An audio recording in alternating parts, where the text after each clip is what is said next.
자, 어느 목사님이 이제 어느 한 가정을 이제 방문을 했습니다. 이제 설교를 하고, 짧게 이제 설교를 하고 난 다음에 이제 돌아가면서 한 명씩 기도합시다.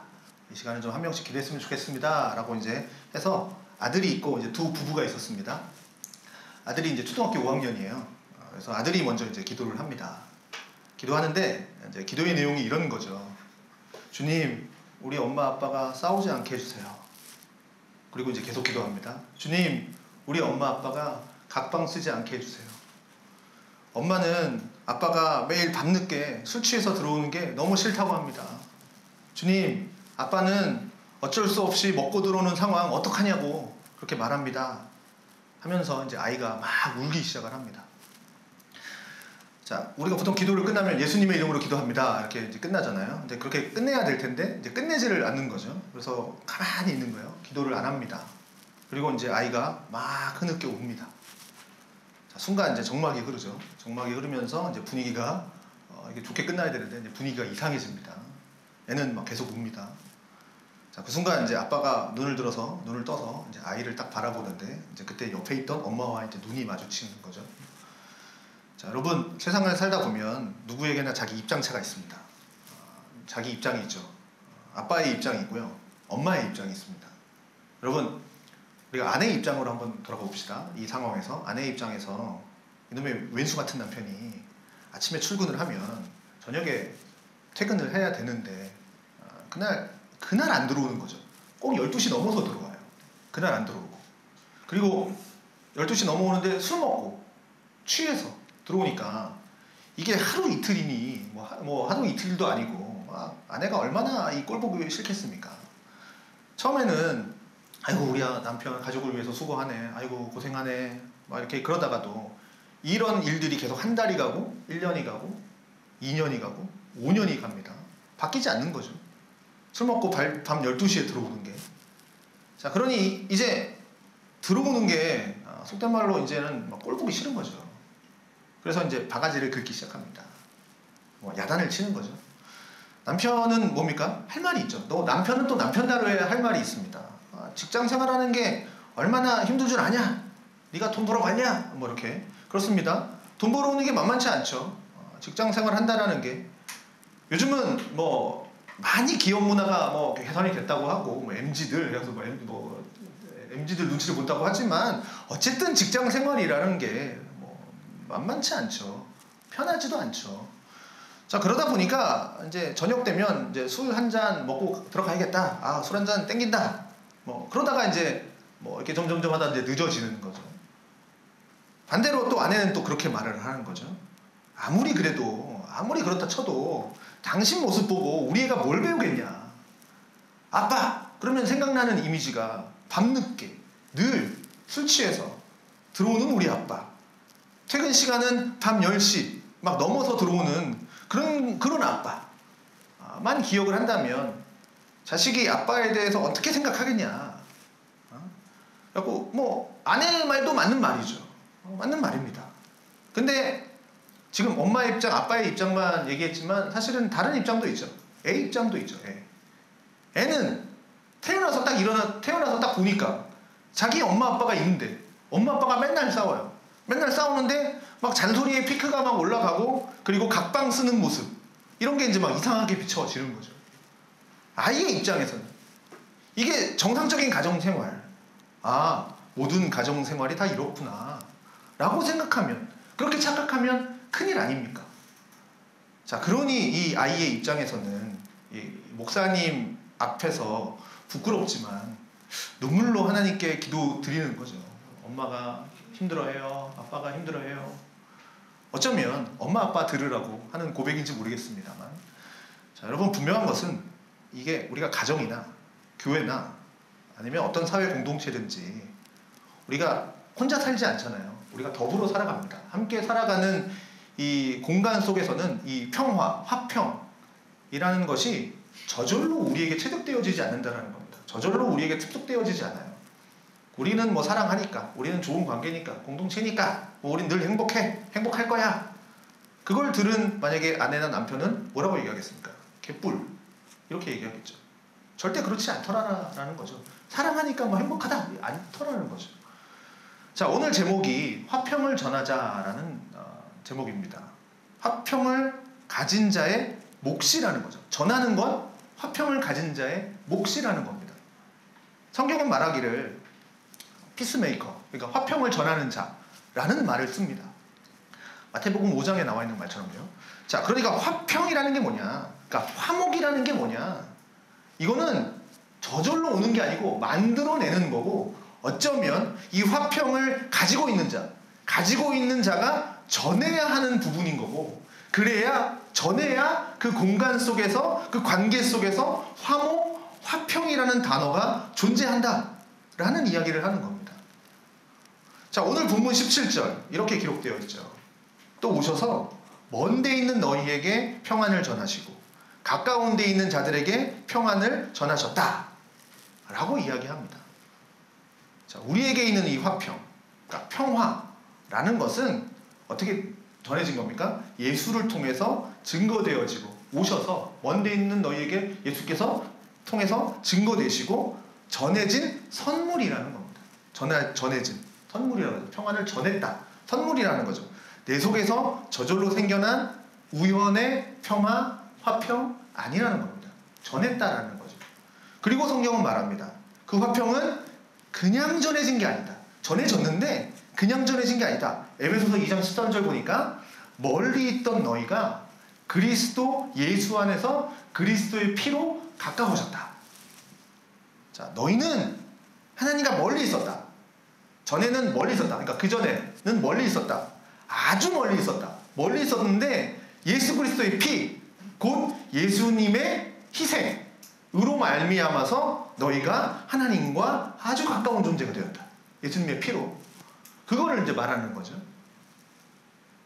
여러분, 부부관계가 가까워지려면 저절로 가까워지지 않죠. 아내든지 남편이든지 누군가의 수고로움이 반드시 필요하죠. 누군가의 수고가 반드시 필요합니다.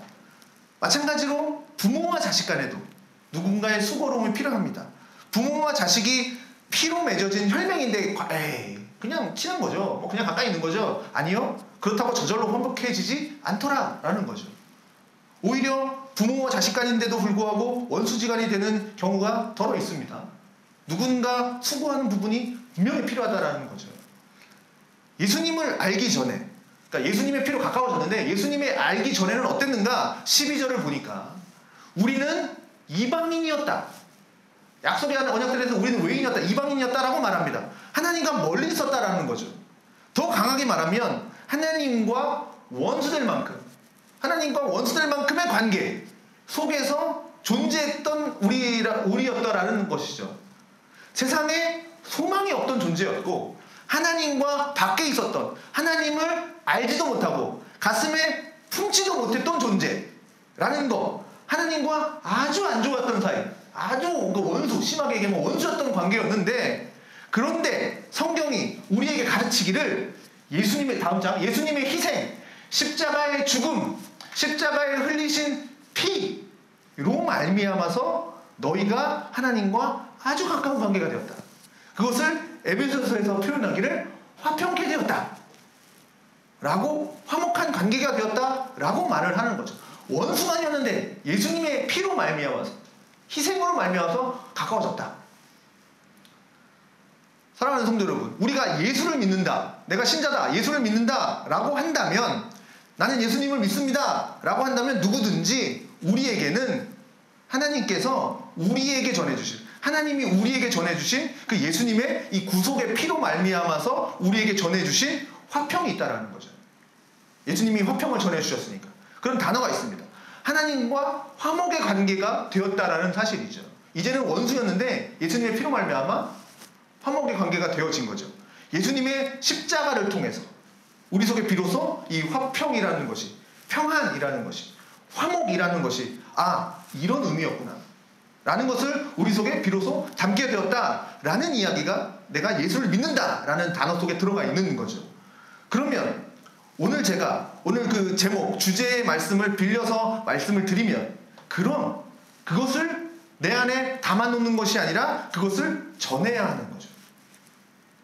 예수께서 우리에게 화평을 어떻게 해요? 전했죠. 전함으로 우리가 화평이라는 단어를 가지게 되었듯이 우리도 누군가에게 전해야 그가 하나님과 화평한 관계를 맺을 뿐만 아니라 우리 공동체를 화평하게 만드는 관계가 되는 것이죠. 저절로 취득되지 않는다는 겁니다. 그리고 그 예수 믿는 사람들은 어떻게 돼요? 가정에서든지 교회에서든지 직장에서든지 화평을 전하는 자의 삶을 살아야 하는 것이죠. 그 공동체가, 그 구조가, 그 관계가 깨어있든지 뭐 좋든지 나쁘든지 그거는 둘째치고 우리들에게 주어진 몫이 뭐냐? 예수를 믿는 자에게 주어진 몫이 뭐냐? 화평을 전해야 한다 라는 것이 우리의 1차적인 삶이라는 겁니다. 자, 여러분, 고린도후서 5장 18절 우리에게 이렇게 말씀을 합니다. 모든 것이 하나님께로부터 났으며 그가 그리스도로 말미암아 우리를 자기와 화목하게 하시고 또 우리에게 화목하게 하는 직분을 주셨다. 자, 이 화목하게 하는 게 우리의 직분이다 라고 이야기합니다. 자, 여러분, 교사는 직분이 뭡니까? 가르치는 겁니다. 가르치는 직분이죠. 가르치는 일의 몫입니다. 자, 우리나라를 보면 뭐 교사들이 가르치는 일보다는 행정 업무를 더 많이 해서 참 힘들다고 얘기하죠. 뭐 행정 업무, 뭐 생활지도, 뭐 돌봄까지 굉장한 일이 우리 한국에 있는 교사분들은 많아서 이제 스트레스가 되지만 유럽의 교사들은 행정은 누가 하냐면 전문 행정 직원이 합니다. 그래서 교사는 뭐 하냐? 그냥 교사는 교육 전문가입니다. 그래서 수업 및 학생 상담하는 지도 그런 구조로만 되어 있고 가르치는 일이 끝나면 행정 업무보다는 애들 집에 갈 때 그냥 같이 집에 가버립니다. 유럽 교사들은 너무 좋은 것 같습니다. 뭐 나름대로 힘들겠지만 자, 그러면 행정 업무는 전문 행정 직원이 하는 거죠. 이제 사무원들이. 자, 교사는 가르치는 일이 전문입니다. 자, 그러면 우리의 삶에 내가 예수를 믿는다. 나는 신자다. 난 그리스도를 전하는 사람이다 라고 한다면 화목해 하는 것이 우리의 직분이라는 겁니다. 당연히 해야 할 일이라는 거죠. 그렇게 본다면 현대의 그리스도인들 아니면 현대의 사회는 어떤 것 같습니까? 화평을 전하는 사람들이 많습니까? 아니면 화평을 잃어가는 것 같습니까? 제 생각에는 화평을 많이 잃어가는 것 같습니다. 특히 대한민국 분노 바이러스 조금만 나에게 건드리면 폭발해버리는 화평을 점점 잃어버립니다. 가정을 들어가도 직장에 들어가도 교회 안에도 저희 교회는 그렇지 않지만 화평이라는 단어를 참 찾기가 어려운 것 같습니다. 부모와 자식 간의 관계도 많이 깨어져 있고요. 틀어져 있고요. 부부 관계도 많이 깨어져 있고요. 우리 세상을 보는 겁니다. 형제 간의 관계도 깨어져 있고 화목이라는 단어는 어떨 때 쓰냐면 그냥 어쩔 수 없는 그냥 형제니까 가족이니까 그냥 같이 살아갈 뿐이다 뭐 이런 거죠. 근데 또 직장 진짜 물어보면 너 정말 화목하냐? 라는 단어를 가지고 질문을 던지거나 이렇게 따져보면 할 말이 없는 상황 가운데에서 대부분 우리가 살아간다라는 것을 우리가 알 수가 있죠. 더불어 살아간다, 뭐 함께 살아간다 라는 단어를 점점 잃어가고 있습니다. 요즘 그런 단어 잘 안 쓰는 것 같아요. 더불어 살아간다, 함께 살아간다. 가족이라는 단어가 무색할 만큼 요즘 많이 이기적입니다. 자기중심적이죠. 가족 안에서도 자기중심적입니다. 자기의 필요만 찾습니다. 자기 자신만 생각합니다. 아니면 자기 가정만 생각합니다. 교회는요? 교회는 어떤 것 같습니까? 여러분이 생각하는 지금 교회는 우리 교회 말고 교회 이미지. 교회는 어떤 것 같습니까? 자기 교회만 생각합니다. 자기 교회만. 다른 교회 생각 안 하죠. 내 교회만 잘 되면 됩니다. 내 교회만 부흥되면 부흥된 겁니다. 내 교회만 부흥되면 It's okay. I'm happy. 행복해. 라고 얘기를 하죠. 자, 어떤 분이 자전거 바퀴에 이제 바람이 빠져서 이제 옆집에서 가서 이제 바람 넣는 펌프를 빌려서 이제 바람을 넣다가 그 기계가 이제 고장이 났습니다. 여러분들은 어떻게 하시겠습니까? 이게 빌렸어요. 물건 하나 빌렸는데 만지다가 이제 고장이 나버렸습니다. 여러분은 어떻게 하시겠습니까? 제가 두 가지 이야기를 드리겠습니다. 한 사람은 갖다 주면서 이제 이렇게 얘기하는 거죠. 고장이 났으니까. 야, 이거 사용하다 부러졌어. 이거 좀 낡았어. 야, 나는 힘도 안 줬는데 살살 했는데 부러졌어. 그리고 툭 던져버리고 옵니다. 자, 빌려준 주인은 무슨 죄입니까? 화가 나죠. 내가 지금까지 멀쩡하게 잘만 썼는데 아니 망가뜨려 놓고 미안하단 말도 안 해? 그리고 내 물건에 이런 부실함만 탓하고 있으니까 화나지 않겠습니까? 빌려준 사람은? 이 사람이 좋은 이웃이 되겠습니까? 다시는 만나고 싶지 않죠. 뭐 이것까지 다시는 만나고 싶지 않겠지 모르겠지만 어쨌든 만나기 싫죠. 다음번에 물건 빌리려 오면 어떻게 할까요? 없다라고 그러겠죠. 아니면 조금 직선적인 분들은 얘기하겠죠. 너한테는 안 빌려줄 거야 라고 얘기하겠죠. 또 다른 이웃은 똑같이 부러졌습니다. 고장났습니다. 이 친구는 뭐 인터넷이나 이런 데서 똑같은 거 아니면 거의 비슷한 거 새 것을 사와서 가져옵니다. 뭐 이거 사는데 한 몇천 원에서 몇만 원 들겠죠.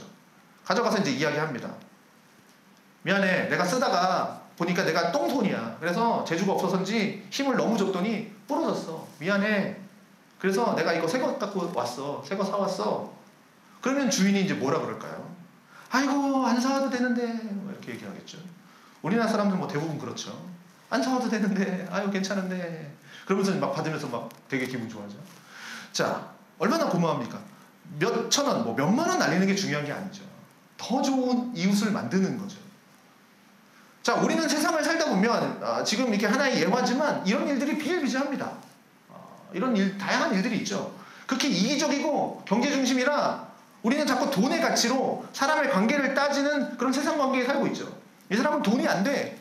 이 사람은 나에게 도움이 안 돼. 뭐 이렇게 하고 막 배척하고 이 사람은 나에게 도움이 되는 사람이야. 그런 관계들로 우리가 세상 사람들을 따집니다. 어떤 경우는 말이죠. 내가 몇만 원이 문제가 아니고 몇십만 원 혹은 몇백만 원을 내가 허비한다 할지라도 사람을 얻어야 할 때가 있죠. 그게 가치라는 거죠. 그러나 현대사회는 어떤 사회입니까? 내가 이익을 좀 얻을 수만 있다면 저 사람이 힘들든지 아닌지 나만 이득을 얻을 수 있다면 개의치 않는 세상.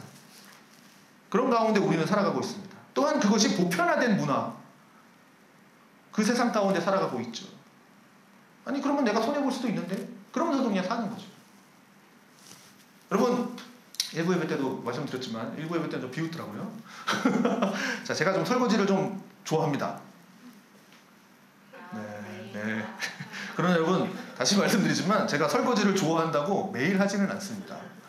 좋아하는 건지만 매일 하지는 않습니다. 제가 어제 이 설교를 준비하면서 어제 설교 저녁에 설거지가 이만큼 나왔어요. 근데 이 설교를 해야 되잖아요. 정말 하기 싫었는데 했어요. 이 설교를 하려고 해야 돼. 이걸 해야 돼. 그래서 이거 제 아내가 되게 좋아하더라고요. 이 설거지도 해줘 막 이렇게 하는데 자 아내가 제가 이 설거지를 자주 하지 않는 이유는 딱 하나죠. 아내가 습관이 잘못 들까봐. 그거죠. 습관이 잘못 들면 안 되니까 저는 단호하죠. 그래서 당연히 밥 먹고 난 뒤에 제가 설거지 할 걸로 착각할까봐. 자, 저는 설거지를 잘 안 합니다. 근데 이제 가끔 합니다. 가끔. 여러분들도 가끔 하시잖아요. 자, 그래서 가끔 이제 아내의 기쁨이 이제 배가 되는 거죠. 자, 보통 아내가 이제 바로 설거지 하지만 가끔 못할 때 있지 않습니까? 가끔 못하고 밖에 나갈 때, 뭐 이럴 때가 있지 않습니까? 그래서 가끔 제 마음에 감동이 되면 제가 이제 설거지를 하는 거죠. 자, 설거지를 깨끗하게 하고 또 옆에도 다 정리하고 물 튄 거 있으면 다 정리하고 그다음에 물도 깨끗이 훔쳐주고 그다음에 수전에 있는 음식물 쓰레기도 잘 정리해서 이제 버립니다. 그리고 아내가 다 치운 것을 보고 난 후에 이제 이야기하죠. 와 깨끗하게 치웠네 막 이렇게 얘기하죠. 너무너무 좋아합니다.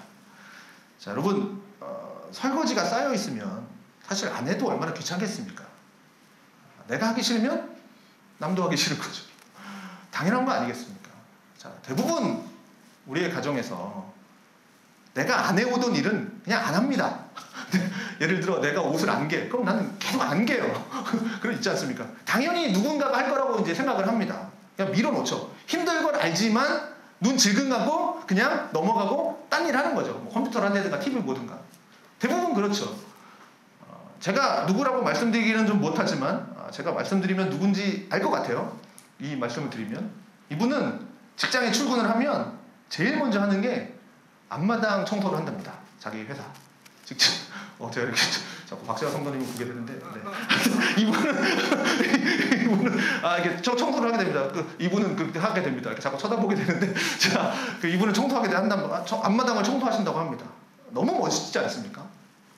자기 직장을 다 먼저 와서 앞마당을 청소한다고 합니다. 악엽 떨어진 거. 자 우리가 그 수고로움 한 10분, 15분 들이면 할 수 있는 일들을 우리가 해나간다면 관계가 좀 더 달라지지 않겠습니까? 우리가 그런 수고들을 한다면. 여러분 행복이라는 것, 화평이라는 것 절대 나 혼자서 이루어낼 수 있는 게 아니라는 거죠. 화평이라는 화평이라는 단어 자체가 관계성을 갖고 있죠. 평화, 화평이라는 단어 자체가 관계성을 갖고 있기 때문에 누군가의 관계 속에서 내가 희생을 하고 수고해야만 이뤄낼 수 있는 단어. 그게 화평, 평화, 화목이라는 단어라는 거죠. 나 혼자 건강하고 나 혼자 사업이 잘 되고 나 혼자 돈을 억만큼 가졌고 내가 권력을 가졌고 힘도 가졌다고 할지라도 그럼 내가 과연 행복할 수 있을까? 행복이라는 단어는 뭡니까? 관계 속에서 이루어진다라는 거죠. 혼자 잘 되고 잘 되면 뭐 행복해질까? 내 아내가 힘든데 내가 행복하다? 이건 말도 안 되는 이야기죠. 내 남편이 힘든데 야 나는 남편이 너무 안 돼서 너무 지금 막 힘들어서 난 너무 행복해. 이건 말도 안 되는 이야기죠. 그래서 어떤 사람은 세상 말로 이렇게 표현도 하죠.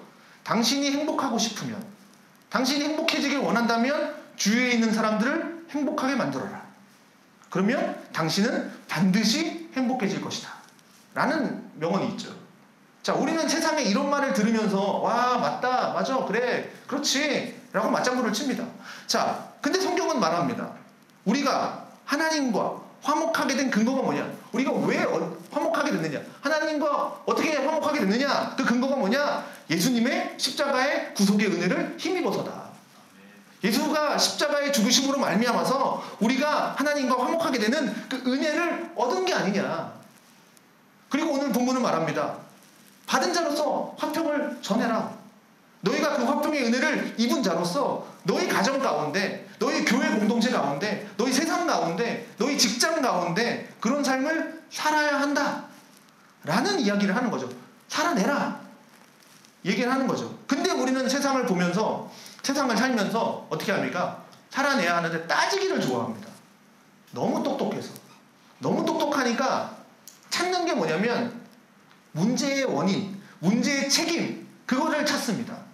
그러니까 원인을 찾는 게 뭐 나쁜 게 아니죠. 문제는 원인 제공자에 대해서만 탓을 한다는 거죠. 너가 잘못했으니까.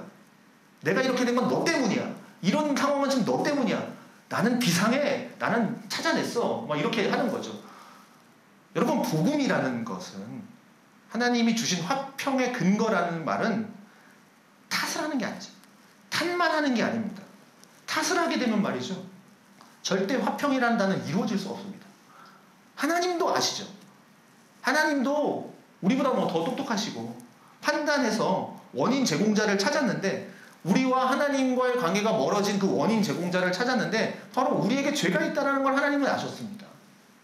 그리고 그 다음에 주님께서 하신 행동이 뭡니까? 원인 제공자를 찾았어요. 탓했습니까? 독생자를 세상에 보내셨다라는 거죠. 예수님께서 하신 일은 뭡니까? 그러면 그것은 예수님이 독생자를 보내서 십자가에 죽으심으로써 이 죄 많은 우리, 하나님과 원수되었던 우리에게 탓을 하고 책임 묻는 게 아니라 은혜를 베푸셨다는 거죠. 우리 가정도 마찬가지고 교회도 마찬가지고 세상도 마찬가지입니다. 우리가 사회생활을 하다 보면 어떻게 완벽합니까? 실수할 수도 있고 넘어질 수도 있고 죄를 짓기도 하고 원인 제공자가 되잖아요. 원인 제공자가 되기도 하죠. 그런데 성경의 가르침은 이겁니다. 너희는 화평하라. 화평을 전하라. 그럼 뭘 해야 됩니까? 탓만 하면 방법이 없다라는 거죠. 예수님께서 우리에게 보여주신, 우리에게 화평하게 된 그 방법, 그것을 쫓는 삶을, 사람들을 일컬어 말하기를 그리스도인이라고 얘기하는 겁니다. 세상과 다른 사람. 그리스도를 쫓아가는 사람들을 그리스도인이라고 말하지 않습니까? 그럼 그리스도께서 이 세상을, 우리를 하나님과 화평하게 만드신 방법이 뭡니까? 그가 죽음을 불사하고 희생하신 그 희생의 결과물, 그 결과물이 이 땅이 가지게 된 하나님과의 화평이 아니냐라는 말입니다. 그렇게 본다면, 자, 우리를 돌아봅시다. 내 가정을 정말 행복한 가정으로 만드는 것, 이건 우리 부모도 마찬가지고 저도 마찬가지고 뭐 모든 부모가 가지고 있는 꿈 아닙니까? 우리 가정을 행복한 가정으로 만들고 싶은 것. 자식들도 마찬가지겠죠. 집에 있을 때 엄마 아빠가 또 우리 모두가 편안하고 두려움 없이 시간을 보낼 수 있는 거, 이걸 원하는 겁니다. 여러분 그런 거 해보셨나요? 내가 딱 들어갔는데 갑자기 분위기가 싸해. 가정 분위기가. 분위기 분위기 막 좋다가 아빠가 딱 들어갔는데 분위기가 싸해지면서 갑자기 애가 방으로 들어가네? 이런 일 아직은 저는 없는데 그러면 어떻겠습니까? 갑자기 분위기 좋았는데 제가 들어가자마자 그 공동체 분위기가 이상해. 이런 것들. 그런 것도 원하지 않겠죠. 그럼 그렇게 하기 위해서 아내는 아내로서, 남편은 남편으로서, 부모는 부모로서, 자식은 자식으로서 자기의 우선 기본적인 역할을 해야죠. 자기가 감당해야 될 기본적인 역할 감당하면서 더불어 아내를 위해서, 또 남편을 위해서, 또 자식을 위해서, 부모를 위해서 배려하는 수고의 삶이 반드시 있어야 된다는 겁니다. 희생, 수고. 그래야 화평이라는 단어가 우리 가정의 소유가 되는 거고 우리 교회의 소유가 되는 것이고 내 삶의 소유가 되는 것이죠. 여러분 그랬으면 좋겠습니다. 무엇을요?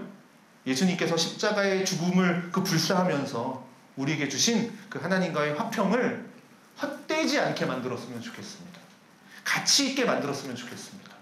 내게 주어진 이 예수를 통한 이 십자가의 구속의 은혜를 이 십자가의 구속을 통해서 주어진 이 하나님과의 화평이 나를 통해서 좀 자라서 꽃이 피어났으면 좋겠습니다.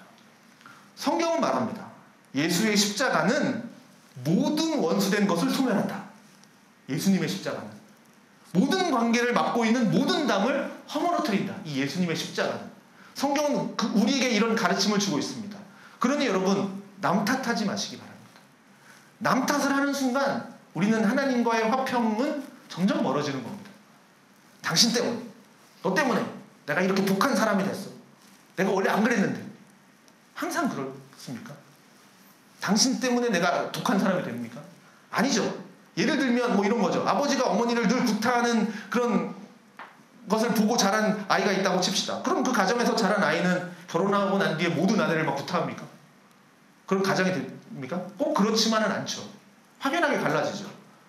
하나는 보고 배운 게 그것밖에 없으니까 결혼하고 나서 문제가 생기면 구타로 푸는 사람이 있는가 하면 그런 경우들이 대부분 있지만 그러나 반대인 경우도 있죠. 그걸 보면서 마음속에 평생 두고 다짐하죠. 나는 내가 죽는 한이 있어도 아내는 때리지 않겠다. 손찌검을 평생 하지 않겠다. 어떤 경우에도 내가 세상이 무너져도 나는 내 아내에게 손찌검을 해서 내 아내가 모멸감을 느끼고 비참한 느낌이 들지 않도록 나는 절대 그렇게 안 하겠다. 라고 가정을 꾸려나가기도 합니다. 그러나 여러분 우리는 깨어진 관계 가운데에서 남 탓하는 게 아니라 자신의 연약함을 돌아볼 줄 아는 마음을 가져야 됩니다. 내가 하나님의 사람으로서 이 상황에서 내가 무엇을 해야 하나? 나의 목표를 찾아가는 거죠. 그런 생각들과 기도와 삶을 사는 것이 주께서 말씀하시기를 너희에게 화목하게 하는 화평케 하는 직분을 주셨으니 이것이 하나님의 마음이라는 겁니다. 타인의 아픔과 고통을 내 마음으로 이해하지 못하는 사람은 절대 화평을 전하지 못합니다. 여러분 생각해 보십시오. 조금 전에 제가 말씀드렸지만 하나님께서 이 세상을 볼 때 하나님이 우리 세상을 볼 때 악하죠. 성경은 오죽하면 말하기를 하나님과 원수되었다 라고 이야기합니까? 그런데 주님께서 품으신 마음은 뭡니까? 성경이 이렇게 얘기합니다. 하나님이 세상을 이처럼 사랑했다. 세상을 불쌍히 여긴 마음이죠. 내 아들, 자기 독생자 하나밖에 없는 아들을 주기까지 이처럼 너희를 사랑했다. 저와 여러분 마음 가운데 이 예수님 마음, 이 하나님의 마음이 채워지기를 주의 이름으로 부탁드립니다. 자, 17절 다시 한번 말씀드립니다. 또 오셔서 먼 데 있는 너희에게 평안을 전하시고 가까운 데 있는 자들에게 평안을 전하셨다. 주위의 모든 사람에게 평안을 전하신 분이 바로 예수 그리스도. 그분이라는 겁니다. 우리도 그처럼 그렇게 평안을 전하는 삶을 살자라는 거죠. 그러므로 우리의 삶은 예수를 통해서 우리에게 증거되어진 이 하나님의 마음, 하나님의 평안, 하나님의 화평의 마음을 가지고 우리가 세상 가운데 가서도 그 화평의 마음을 증거하는 삶이 우리의 본질적인 삶이어야 한다라는 거죠. 그래서 화평을 전하기 위해서 사실 우리는 걸림돌이 많습니다. 화평을 전하는데 이게 화평을 전하자 그럼 화평이 전해집니까? 내가 전해야지 그럼 전해집니까? 걸림되는 부분들이 있죠. 내 자존심도 걸리고요. 내가 이 삶까지 해야 돼? 내가 이렇게까지 해야 돼? 내가 세상을 살면서 내가 가지게 된 관점이 있죠. 세상의 가치, 경제 논리, 혹은 내 성격, 내 분노, 내 아집, 내 고집 이런 것들이 하나님의 화평을 전하는데, 증거하는데 걸림돌이 되는 요소들이죠. 그럼 그것들을 하나님께 쳐서 복종시키는 게 우리의 몫입니다. 내 마음은 그렇지 않은데, 내 마음은 자꾸 안 드는데 하나님 도와주십시오. 하나님 나에게 마음을 허락해 주십시오.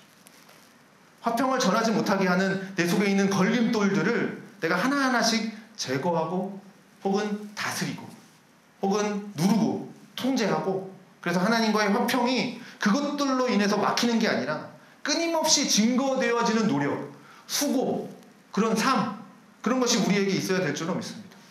마태복음 5장 9절은 이렇게 얘기합니다. 화평케 하는 자는 복이 있다. 그들이 하나님의 아들이라 일컬음을 받을 것이다. 자, 이 말을 다른 말로 표현하면 뭡니까? 너희가 화평하지 못하니? 너희가 공동체를 깨고 너희의 가정을 깨는 삶을 사니? 그럼 너는 하나님의 아들이냐? 네가 진짜 그리스도인이냐? 여러분, 가정학자들이 그런 말을 합니다. 가정에 상처를 많이 주는 사람이 어떤 사람이냐? 가장 상처를 많이 주는 사람, 가까운 사람이죠. 가족이죠. 가족에게 가장 큰 상처를 줍니다. 가까이에 있는 사람이 가장 많은 상처를 줍니다. 필터가 없이죠. 거르지 않죠. 그냥 막말합니다. 이 말이 그 사람 속에 들어가서 뭐 평생을 두고 뭐 트라우마가 되기도 하는데 생각하지 않죠. 그냥 내 기분을 쏟아냅니다. 그냥 내 분풀이 하듯이 풀어냅니다. 그것이 내 자식에게 들어가서 내 평생 자식이 그 말을 들은 그 말 때문에 가정을 꾸려나가는데도 계속 힘들어할 거 생각하지 않습니다. 예전에 뭐 아버지가 나한테 이렇게 했어, 어머니가 이렇게 했어, 우리 가정 예전에 이랬어. 평생 트라우마가 됩니다. 그런데도 그냥 막 얘기하죠. 자, 오늘 마지막 성경은 다시 한번 이렇게 가르칩니다. 이는 그로 말미암아 우리 둘이 한 성령 안에서 아버지께 나아감을 얻게 하려 하심이라. 자, 우리가 화평을 전하면 그 결과가 어떻게 됩니까? 지금 나오죠. 18절에 그 사람들이 하나가 된답니다. 한 성령 안에서 하나님께 나아간답니다. 자, 우리가 예수를 증거할 때 가장 좋은 방법은 말로 전하는 거겠죠. 예수 믿으세요. 예수 믿으세요. 외침 참 중요합니다. 그러나 오늘 말씀을 빌어서 말씀을 드리면 이 화평케 하는 삶, 이 삶을 사는 것이 곧 예수를 증거하는 것이고, 그들을 이끌어서 하나님께로 나아가는 그 통로가 내가 된다라는 이야기를 하는 겁니다. 예수님의 희생을 통해서 우리에게 증거된 이 은혜는 또 다시 한번 내가 그 축복의 통로가 되어서 하나님께로, 나로 하여금 하나님께로 나아가게 만들었습니다. 그리고 나를 통해서 증거되어지는 이 화평이라는 단어들과 마음들과 수고로움과 희생, 이것은 그 사람을 다시 하나님께로 인도할 줄로 믿습니다. 축복의 통로죠. 여러분들이 교회에서 아주 기도를 잘한다고 칩시다. 아주 정말 멋지게 기도한다고 칩시다. 야, 저 사람의 기도를 들으면 와, 너무 은혜가 돼. 막 이런 기도를 잘한다고 칩시다. 그런데 멋지게 기도하면서 평소의 삶은 이렇게 얘기한다고 칩시다. 야, 저 사람은 기도를 못해. 나만큼 못하네. 저 사람 기도 속된 말로 그렇게 못하네. 뭐 이렇게 얘기한다고 칩시다. 저것도 기도라고 하냐? 만약 그렇게 한다면 저는 뭐라고 얘기할까요? 기도하지 마십시오. 그럴 겁니다.